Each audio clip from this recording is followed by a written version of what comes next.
15 ปีไต่ดำเฮาเสียดายยังโอเคแสนเสียดาย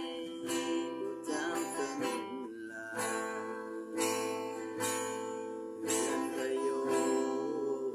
เคยนอนจำจรจากลาตาให้พะนา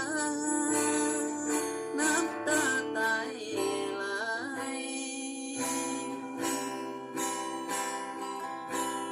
15 ปีไต่ดำเฮาเสียแดง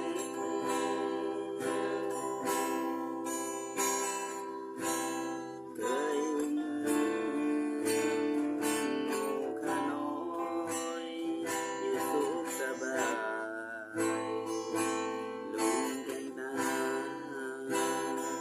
ได้ศึกษาบ้านเมืองไว้ให้แม้นี้จะไกลไต่เสียดายเด้